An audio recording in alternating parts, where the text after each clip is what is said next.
Good evening, dear student, and welcome to the sessions a very important chapter called Physical and Chemical Changes.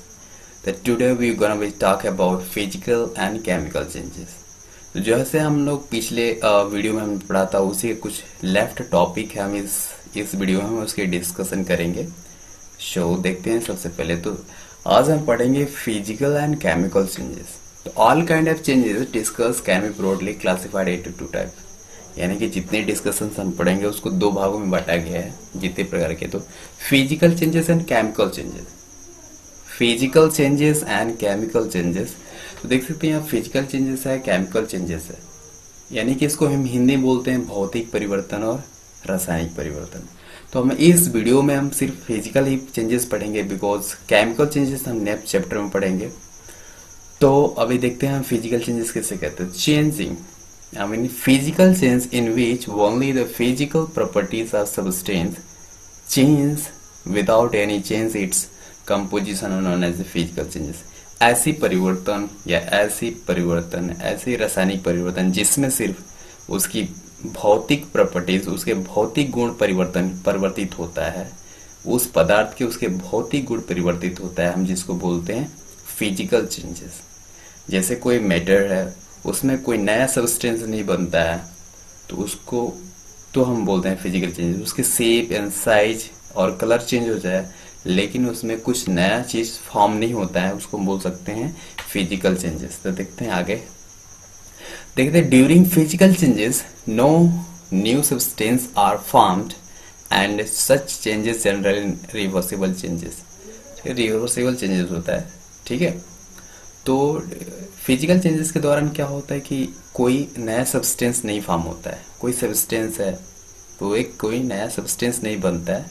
Generally क्या होता है, वो एक reversible in nature में होता है, मतलब उसको रिवर्सिबल होता है, उसको फिर पुनः अपने अवस्था में लाया जा सकता है। तो देखिए कैरेक्टरिस्टिक ऑफ फिजिकल चेंजेस, मतलब फिजिकल चेंजेस के कितने कैरेक्टरिस्टिक्स हैं हम उसके बारे में पढ़ते हैं। तो first of all A physical changes in temporary and reversible. Physical changes जो होता है वो टेम्पररी होता है और रिवर्सिबल होता है। दैट मीन्स उसको हम फिर पुनः अवस्था में ले जा सकते हैं। जैसे कि जैसे क्या मोम हो गया, रिवर्सिबल चेंजेस लाइक जैसे folding paper, unfolding, folding and folding. जैसे कि हम फिर उस पेपर को क्या कर सकते हैं, फोल्ड कर सकते हैं, फिर अनफोल्ड कर सकते हैं। तो ये क्या हो गया, रिवर्सिबल चेंजेस है। नेक्स्ट देखते हैं the composition of the substance does not change during the physical changes, यानी कि जब फिजिकल चेंजेस होता है तो कोई सब्सटेंस होता है, उस सब्सटेंस का कंपोजिशन जो होते हैं वो बदलते नहीं है, वो वैसे रहते हैं जैसे कि पहले थे, ठीक है। तो उसमें उसके कंपोजिशन का चेंजेस नहीं होता है, ठीक है। This no new substance is forms during physical changes. जब भी फिजिकल चेंजेस होता है तो उसमें कोई नया सब्सटेंस नहीं बनता है, बल्कि सब्सटेंस वही होता है। During physical changes only physical properties like size, shape, colour, state of the substance change, यानी कि जब भी फिजिकल चेंजेस होता है तो उसमें सिर्फ साइज, शेप, कलर ही चेंजेस होते हैं और कुछ नहीं, ठीक है। नो गेन और loss of energy take place in physical changes. जब भी फिजिकल चेंजेस होता है तो उसमें कोई एनर्जी न लॉस होती है न गेन होती है। दैट मीन्स फिजिकल चेंज होते समय क्या होता है कि उसमें कोई एनर्जी लॉस नहीं होती है, न ही वो क्रिएट होती है, न ही उसमें बनती है, ठीक है। तो the energy needed to bring about physical changes is equal to the energy needed to the reverse the change, यानी कि जितने एनर्जी वो बनता है वो एनर्जी हमेशा उतना ही रहता है, ठीक है। लास्ट देखते हैं कि no change of mass acquired during physical changes, यानी कि जैसे कि फिजिकल चेंजेस के दौरान क्या होता है कि नो चेंज ऑफ मास में कोई परिवर्तन नहीं आता है। यानी कोई सब्सटेंस है अगर 10 ग्राम का है तो फिजिकल चेंजेस होने के बाद भी वो 10 ही ग्राम का होगा, वो ज्यादा नहीं हो पाएगा, ना ही वो कम होता है। आपने लिखा है कि no gain loss are energy, उसमें एनर्जी ना लेस लॉस होगी ना ही गेन होगी। This is because the substance undergoes physical changes remain the same. और फिजिकल चेंजेस में क्या होता है कि जो उसकी सब्सटेंस होती है, उसकी जो कंपोजिशन होता है वो नहीं चेंज होता है। यहाँ पे देख सकते हैं कि no matter is added to remove, उसमें ना कोई मैटर जुड़ता है ना ही रिमूव होता है, निकलता है।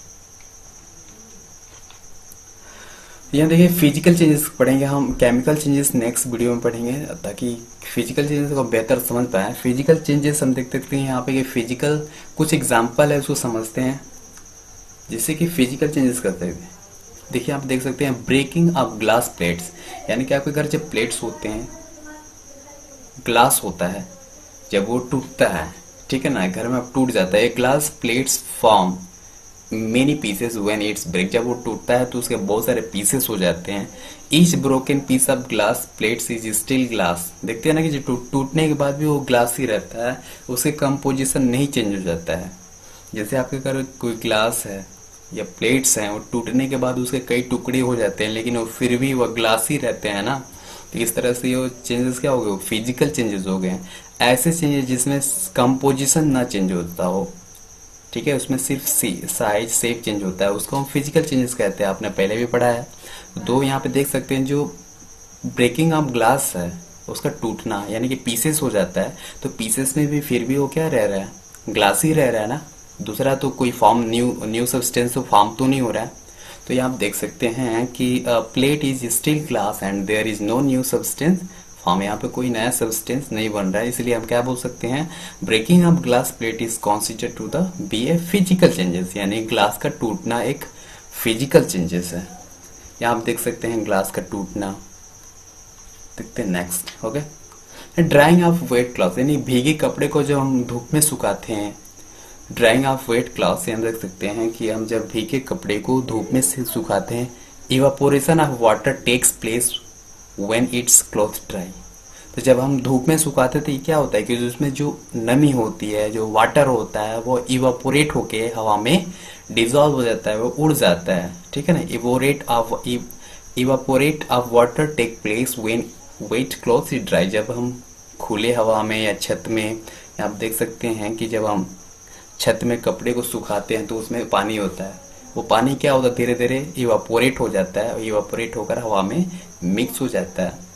The water is in the cloth change into vapour state absorbing heat from the surrounding, therefore drying of wet cloth is physical change। यहाँ पे क्या हो रहा है कि पानी जो वाटर है लिक्विड में रहता है, लेकिन जैसे सूर्य हीट पाता है, वो हीट पाकर क्या होता है, गैस में कन्वर्ट हो जाता है, मीन्स वेपर हो जाता है।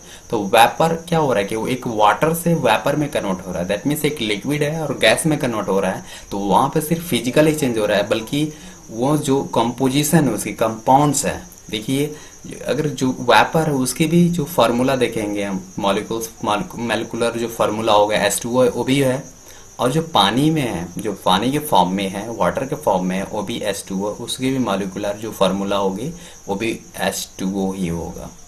यहाँ पे देख सकते हैं वहाँ पे कोई नया सब्सटेंस नहीं फॉर्म हो रहा है, बल्कि सिर्फ ट्रांसफर हो रहा है, चेंजेस हो रहे हैं, फिजिकल चेंजेस उसे कहते हैं। देयरफॉर ड्राइंग, जिसे उसी प्रकार, इसीलिए हम क्या कर सकते हैं, कपड़े को सुखाना एक फिजिकल चेंजेस है। आई होप आपको समझ में आए होंगे। चलिए देखते हैं, melting of ice it's involve changes from solid state of water in liquid state. This is no change in the properties of substance and no new substance is formed. Hence, melting of ice is physical changes. देख सकते हैं कि कोई बर्फ का एक टुकड़ा है, ठीक है ना, आइस क्यूब है, उसको आपने जैसे ओपन में रख देते हैं तो वह सिर्फ चेंज हो जाता है, वो स्टेट क्या होता है, चेंज हो जाता है। यानी कि सॉलिड था, बाद में क्या होता है, धीरे धीरे वो लिक्विड में कन्वर्ट हो जाता है। तो वहां पे देखा जाए तो वहां पे सिर्फ फिजिकल चेंजेस हो रहा है, वहां पे कोई केमिकल चेंजेस नहीं हो रहा है, सिर्फ वहां से सब्सटेंस चेंज हो रही है, दैट मीन्स स्टेट चेंज हो रहा है, लिक्विड वो सॉलिड से लिक्विड में कन्वर्ट हो रहा है यहाँ पे, इसीलिए उसको हम फिजिकल चेंजेस में कंसीडर करते हैं। आई होप आपको समझ आ रहे होंगे। देखते हैं कि एग्जाम्पल ऑफ फिजिकल चेंजेस कुछ, अभी उसी का जो है रिमेन चीजें चल रही हैं, अभी समझ रहे हैं हम उसको। तो glowing of an electric bulb on the passage of electric current, यानी कि जब भी हम इलेक्ट्रिक करंट बल्ब में जाता है करंट जाता है तो बल्ब क्या होता है, जल उठता है। तो an electronic current pass through the filament of the bulb when an electric bulb is switched on, जैसे हम बल्ब का स्विच ऑन करते हैं, उसमें इलेक्ट्रिसिटी क्या होती है, फिलामेंट में पहुंचती है, और फिलामेंट क्या होता है, जल उठता है, ग्लो करने लगता है। तो the filament glow to the give light. देखिए यहाँ पे जो फिलामेंट इसमें होगा, यहाँ पे देख सकते हैं, ये इसको बोलते हैं फिलामेंट्स, टंगस्टन से बना होता है, इसको बोलते हैं फिलामेंट्स, ठीक है ना। ये टंगस्टन एलिमेंट से बना होता है। तो ये जैसे हम स्विच ऑन करते हैं तो ये तुरंत जल उठता है, ये फिलामेंट जलने लगता है। और जैसे हम स्विच ऑफ करते हैं तुरंत ये अपने सेम अवस्था में चला जाता है, सेम कंडीशन पे चला जाता है। दैट मीन्स इसे हम क्या इसे भी हम फिजिकल कंसिडर कर सकते हैं और करते भी हैं। देखिए switching off the bulb is the filament return to the its normal condition and no new substance is formed in this process, hence glowing of an electronic bulb is a physical change। इसीलिए इसको हम physical changes में consider करते हैं, ठीक है ना। इसीलिए बल्ब को हम consider as a physical changes कहते हैं। तो आई होप आपको समझ में आ रहे होंगे। अब देखिए मेल्टिंग ऑफ बटर, कोई बटर है, freezing of water, magnetising an iron bar by means of electricity, sublimation of ammonia chloride and camphor sublime, crystallization of sugar and bending of glass tube by heat are some more physical changes। आप देख सकते हैं कि melting of butter यानी कि butter का पिघलना, पानी का जमना, मैग्नेटाइजिंग ऑन आयरन यानी कि कोई आयरन के जो छोटे छोटे टुकड़े होते हैं वो मैग्नेट से हम क्या करते हैं, उसे सेपरेट करते हैं। तो ये भी क्या होगा, एक फिजिकल चेंजेस है। Means of electricity, sublimation of ammonia chloride यानी कि जब हम अमोनिया क्लोराइड जब सब्लाइम होता है, दैट मीन्स सब्लिमेशन एक प्रोसेस है जिसमें क्या होता है कि डायरेक्ट सॉलिड टू गैस में कन्वर्ट होता है without becoming a liquid. It's called sublimation, you know. Sublimation is a process in which a solid state convert direct into gas without becoming a liquid। So camphor sublime, camphor आप देखे होंगे घर में पूजा पत्ती जब पूजा करने जाते हैं तो हम कैम्फर जलाते हैं। तो कैम्फर भी क्या करता है, सबलाइम होता है। दैट मीन्स वो एक सॉलिड अवस्था से रहकर लिक्विड में ना कन्वर्ट होकर वो डायरेक्ट किस में कन्वर्ट होता है, गैस में कन्वर्ट होता है।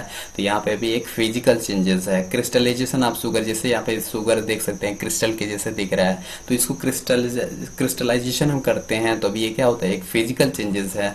बेंडिंग ऑफ ग्लास यानी कुछ glass tube by heating are some more physical changes. कहने का मतलब है कि जो कभी कभी क्या होता है कि बेंडिंग हम ग्लास को हम गर्म करके उसको बेंड करते हैं, तो वो भी क्या होगा, एक फिजिकल चेंजेस ही है। अब हम कैटेगराइज करेंगे फिजिकल चेंजेस की, ठीक है ना। यहाँ पे हम कैटेगराइज करेंगे कौन कौन कर। अब डिजोल्विंग आता है सबसे पहले। तो डिजोल्विंग क्या ऐसे समझते हैं, dissolving is a process in which a solid liquid और gas mix uniformly with another substance to form a solution। यानी डिजोल्विंग क्या मतलब होता है कि इसमें which solid liquid गैस में हम क्या करते हैं, एक इसका सॉल्यूशन बनाते हैं with another substance, कोई इसमें दूसरा पदार्थ डालकर जो है एक सॉल्यूशन बनाते हैं। when we dissolve sugar in water, जैसे कि हम वाटर में शुगर को डिजोल्व करते हैं, घोलते हैं, तो the sugar particles spread out and form solution with water. यानी कि पूरी तरह से देखे होंगे कि जैसे हम चीनी को हम पानी में जैसे घोलते हैं तो चीनी का जो कांस्टेंट होते हैं, पार्टिकल होता है, वो पानी में पूरी तरह से घुल जाता है और कहीं नहीं दिखता है। This is the process can be reversed by the evaporation the water and collecting the sugar. हम ये क्या होता है, ये जो प्रोसेस है हम फिर चीनी को दोबारा प्राप्त कर सकते हैं। आप सोच रहे होंगे कैसे, यानी कि अगर हम पानी में चीनी को घोल देते हैं, अगर चीनी को हम फिर वापस पाना चाहते हो, रिवर्स करना चाहते हो, तो हम उसको इवापोरेट करके प्राप्त कर सकते हैं। यानी कि अगर हम बॉइलिंग करेंगे तो फिर क्या होगा, वाटर वेपर में कन्वर्ट होकर निकल जाएगा और जो चीनी होगा नीचे सेटल डाउन हो जाएगा, ठीक है। तो इस तरह से हम रिवर्सिबल चेंजेस को कंसिडर करते हैं डिजोल्विंग। अब नेक्स्ट देखते हैं इवापोरेशन क्या होता है। Evaporation is a process by which substance changes from liquid state to the gaseous state। यानी कि evaporation एक ऐसी प्रक्रिया है जिसमें क्या होता है कि कोई लिक्विड है, कोई लिक्विड सब्सटेंस को हम डायरेक्ट लिक्विड में गैस में कन्वर्ट करते हैं, तो हम उसको बोलते हैं इवापोरेशन, ठीक है ना। इवापोरेशन क्या होता है, जैसे हम देखा होगा कि कपड़े से जब सुखाते हैं या कभी पानी आपने फेंका है कहीं पे, वो धीरे धीरे इवापोरेट होकर क्या होता है, वो उड़ जाता है, गैस में कन्वर्ट हो जाता है, तो इसको बोलते हैं इवापोरेशन। ठीक है ना। तो जैसे temperature below the boiling point, यानी बॉइलिंग पॉइंट से नीचे जो होती है उसको इवापोरेशन बोलते हैं। दैट मीन्स हम कपड़े को हवा में सुखाना या धूप में सुखाना, वो एक इवापोरेशन है। ठीक है। छत में पानी फेंक देना या कहीं भी पानी को फेंकना है, फेंकने के बाद क्या होता है, इवापोरेट होकर उड़ जाता है। दैट मीन्स हम बॉइलिंग पॉइंट के तक, बॉइलिंग पॉइंट के नीचे तक के जितने टेम्परेचर होते हैं, उस टेम्परेचर से अगर कोई चीज हम ड्राई करवाते हैं, ड्राई होती है, तो इसको इवापोरेशन बोलेंगे। The evaporation of water is a physical changes in which is slow, natural, desirable and reversible changes. तो इवापोरेशन देखते हैं धीरे धीरे होता है, जैसे धीरे धीरे झील का पानी, पॉन्ड्स की पानी धीरे धीरे क्या होता है, इवापोरेट होकर सूख जाती है। आपने देखा होगा कि आपके आजू बाजू जितने गड्ढे होंगे, आई मीन पॉन्ड होता है, झील होते हैं, वो सारे धीरे धीरे क्या होते हैं, सूखने लगती हैं गर्मी के दिनों में। तो गर्मी के दिनों में देखिएगा क्या होता है, धीरे धीरे जो पानी होती है इवापोरेट होकर आकाश में उड़ जाती है। तो इसको हम ये जो प्रोसेस होता है बहुत स्लो हो जाता है, स्लो होता है। इसको नेचुरली और डिजायरेबल भी है, तभी तो हमें बारिश मिलती है। धीरे धीरे नदियों से, समुद्रों से पानी इवापोरेट होकर आकाश में जाती है और वही पानी बारिश के रूप में जमीन पे आती है। We have studied in the previous class that rate of evaporation depend on the factors such as the temperature, surface area, humidity and speed of air. हमने पिछले कक्षाओं में हमने पढ़ चुके हैं कि जो इवापोरेशन रेट होता है वो बहुत ऐसे फैक्टर पे डिपेंड करता है, जैसे कि टेम्परेचर हो गया, सरफेस एरिया हो गई, ह्यूमिडिटी हो गया, स्पीड ऑफ एयर हो गया।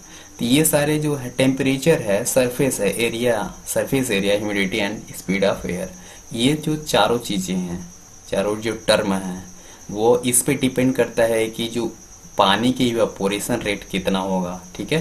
तो जितना ही टेम्परेचर, कोई चीज जितना हम गर्म करते हैं तो वहाँ क्या होता है, पानी में उतना ही तेजी से भाप बनना स्टार्ट होता है। ठीक है ना। जितना हम कोई चीज ज्यादा गर्म करते हैं तो उतना ही तेजी से क्या होता है, टेम्परेचर जितना देते हैं वो तुरंत क्या होता है, इवापोरेशन भी उतना ही होता है। दैट मीन्स यहाँ पे डायरेक्ट क्या हो रहा है, प्रोपोर्शनल टू द टेम्परेचर। जितना हम टेम्परेचर बढ़ाएंगे इवापोरेशन उतना ही बढ़ता है। ठीक है ना। तो सरफेस एरिया, जितना ही सरफेस एरिया ज्यादा रहेगा उतना ही इवापोरेशन अधिक होगा। तो आपने देखा होगा कि एक थाली या जो यूटेंसिल्स होता है, जो प्लेट होता है, प्लेट में हम दूध रखते हैं तो तुरंत ठंडा हो जाता है, लेकिन एक गिलास में जब दूध रहता है तो वो ठंडा नहीं, बहुत मतलब टाइम लगता है उसे ठंडा होने में। अगर हम प्लेट में उसी को रख देते हैं बहुत जल्दी क्यों ठंडा हो जाता है, क्योंकि उसकी सरफेस एरिया क्या हो जाती है, बढ़ जाती है और वो कूलिंग होने लगता है, सराउंडिंग जो होती है। ह्यूमिडिटी, जो हवा में जो ह्यूमिडिटी होती है, जो नमी होती है, मॉइस्चराइजिंग होती है, उसको बोलते हैं ह्यूमिडिटी। अगर हवा में या हमारे एटमॉस्फेयर में ह्यूमिडिटी है तो वहां पे इवापोरेशन क्या होगा, स्लो होगा। ठीक है ना। स्पीड ऑफ एयर, आपने देखा होगा जहाँ पे हवा बहुत तेजी से बहती है वहां पे कपड़े बहुत जल्दी सूखते हैं। ठीक है ना। तो आपने देखते हैं कि जहाँ पे हवा बहती है, पंखे के नीचे आप कपड़ा रख देते हैं तो आप देखते हैं कि वहां पे कपड़े बहुत जल्दी सूख जाते हैं। दैट मीन्स ये भी डिपेंड करता है कि अगर स्पीड हवा चल रही हो तो ये इवापोरेशन रेट क्या होगा, अधिक होगा। तो ये भी डायरेक्ट क्या होता है, प्रोपोर्शनल टू द इवापोरेशन, मतलब जितना हम इसको, इस हवा की इस गति अगर ज्यादा होती है, स्पीड ज्यादा होती है, तो हमारी इवापोरेशन भी क्या होगी, ज्यादा होगी। तो आपको शायद समझ में आ रहे होंगे। तो टेम्परेचर जितना बढ़ाया जाए उतना ही इवापोरेशन बढ़ेगा, सरफेस ऑफ एरिया जितना ही ज्यादा रहेगा उतना ही क्या होगा, इवापोरेशन ज्यादा ही बढ़ेगा।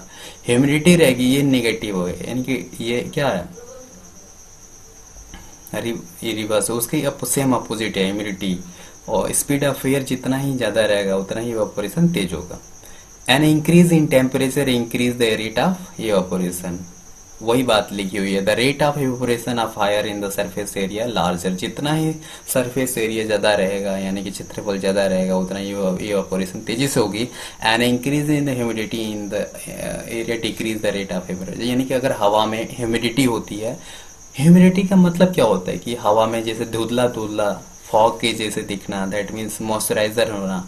हवा क्या होती है, फॉग के जैसे हो जाती है, नमी हो जाती है हवा में, तो उस चीज को हम ह्यूमिडिटी बोलते हैं। ठीक है ना। तो उस दशा में क्या होता है, उस कंडीशन में क्या होता है, इवापोरेशन बहुत स्लो होता है। This rate of evaporation is higher when the speed of the air. जैसे कि हवा अगर गति तेज है तो देखते हैं आप कपड़े बहुत जल्दी सूख जाता है, दैट मीन्स इवेपोरेशन रेट बहुत अधिक हो जाता है। Air over the liquid of is high. Boiling देखते हैं कि बॉइलिंग क्या है। Boiling is a process by which a substance change from liquid state to the gaseous state. और बॉइलिंग एक ऐसा प्रक्रिया है जिसमें क्या होता है, लिक्विड गैस में बदल जाता है। जैसे आप देखे होंगे कि जैसे हम पानी को बॉइलिंग करते हैं तो बॉइलिंग वो वाटर क्या होती है, वेपर बन के, बस भाप बन के उड़ने लगती है। तो यहाँ देख सकते हैं पानी से क्या होगा, लिक्विड से वो गैस स्टेट में चेंज हो रहा है। दैट मीन्स हम कह सकते हो एक फिजिकल चेंजेस है to its boiling points. Boiling of water is physical changes in which made a man fast, reversible and desirable, है ना। यानी कि पानी को हम एज फिजिकल चेंजेस में कंसिडर करते हैं और ये मेन मेड है और ये फास्ट भी होता है और ये रिवर्सिबल है और डिजायरेबल है। या रिवर्सिबल का मतलब ये होता है कि जिसे हम फिर पुनः अवस्था में पा सकते हैं। अगर भाप है तो फिर हम उसको वाटर में कन्वर्ट कर सकते हैं। डिजायरेबल मतलब होता है कि जो हमारे लिए बेनिफिशियल हो उसको बोलते हैं डिजायरेबल। अब फ्रीजिंग देखते हैं, फ्रीजिंग क्या होता है। तो freezing is a process by which a substance change from the liquid state to the solid state और कूलिंग। यानी फ्रीजिंग क्या होता है कि कोई लिक्विड है, जब हम उसको कूल करते हैं, ठीक है, तो सॉलिड में कन्वर्ट होना स्टार्ट हो जाता है, ठीक है। यानी कि लिक्विड फ्रीजिंग ऐसा प्रोसेस है जिसमें क्या होता है कि लिक्विड से सॉलिड स्टेट में कन्वर्ट होता है कूल करने पर। आपने देखा होगा कि फ्रीज में हम पानी को रखते हैं वो पानी क्या हो जाता है, सॉलिड हो जाता है, तो एक फ्रीज में हो गया। The freeze is water into the ice is a physical, यानी कि जो वाटर रखते हैं वो फ्रीज होकर वो किस में, आइस में कन्वर्ट हो जाता है। तो वाटर से आइस में बदलना एक फिजिकल प्रोसेस हो जाता है, फिजिकल चेंजेस हो जाता है, which is would be nature and made and the fast reversible and cube and desirable. ये भी डिजायरेबल और रिवर्सिबल है। नेक्स्ट देखते हैं मेल्टिंग क्या होती है। तो melting is a process by which way substance change from the solid state is the liquid state of heating. यानी कि मेल्टिंग एक ऐसी प्रक्रिया क्या होता है कि सॉलिड को हम गर्म करते हैं, हीट करते हैं, तो वो लिक्विड में कन्वर्ट होता है। तो ये भी क्या है, एक फिजिकल चेंजेस है। The melting of ice is a physical changes which would be nature and man made. It is a fast and reversible. Condensation से क्या होता है कि कंडेंसेशन जो है, condensation is a process by which a substance change from the gaseous state to the liquid state on cooling the water vapor condensed to the form cloud. This change is natural, reversible and desirable. और ये condensation आप एक process समझ में नहीं आ पा रहे होंगे तो मैं समझाने की कोशिश कर रहा हूँ आपको। आई होप आपको बॉइलिंग, फ्रीजिंग और मेल्टिंग समझ में आया होगा, तो मैं कंडेंसेशन समझाने की कोशिश कर रहा हूँ। अच्छा, आपने जब भी कभी फ्रिज से ठंडे चीजें बाहर निकाली हों, कोल्ड ड्रिंक या स्प्राइट या कुछ भी हो गया, जैसे आप उसको निकाल कर फ्रिज से या टेबल पर रखते हैं तो तुरंत बाद उसको देखते हैं कि out of the bottles water की जो ड्रॉपलेट्स लग जाती हैं। तो जो ड्रॉपलेट्स होता है वो कंडेंस होकर दैट मीन्स जो हवा में जो वेपर होता है, मॉइस्चराइजर होता है, वो क्या होता है, वो जाकर उसमें स्टक हो जाता है और वो चिपक जाता है। तो वो तुरंत आपको दिखता है कि लिक्विड स्टेट में दिखाई देने लगता है। जबकि जो हवा में हमारे सराउंडिंग जो एयर है उसमें मॉइस्चराइजिंग होता है, मॉइस्चर होता है। दैट मीन्स वो जैसे हम आइस को या बाहर निकालते हैं या फिर बॉटल को हम बाहर निकाल कर रखते हैं तो तुरंत उसके साइड में देखते हैं कि वाटर कहाँ से आ जाता है। एक्चुअली वाटर होता नहीं है, वो वाटर कहाँ से आ जाती है, सोचने वाली बात है। जैसे आपने देखा होगा ना, फ्रिज से कोई भी स्प्रिट, कोको कोला हो गया, स्प्राइट हो गया, जैसे हम बाहर निकाल कर बॉटल को बाहर रखते हैं तो कुछ समय बाद देखते हैं कि उसके नीचे जो है इतने सारे पानी आ जाता है। कहाँ से आता है? बिकॉज कंडेंसेशन से आता है। जैसे हम सराउंडिंग में जो वाटर होता है, जो मॉइस्चराइजर एयर होता है, वो कंडेंस हो जाता है। दैट मीन्स वो बॉटल पे आकर चिपक जाता है और वो कन्वर्ट हो जाता है लिक्विड में। तो आज का लेसन यहीं पर समाप्त करते हैं। कल हम केमिकल्स के बारे में डिस्कस करेंगे या आपकी फिजिकल चेंजेस। आई होप अच्छे से समझ में आया होगा। हम फिर कल केमिकल चेंजेस के बारे में पढ़ेंगे, ठीक है। So thank you for being in this video and take care, keep studying, keep practicing. Thank you.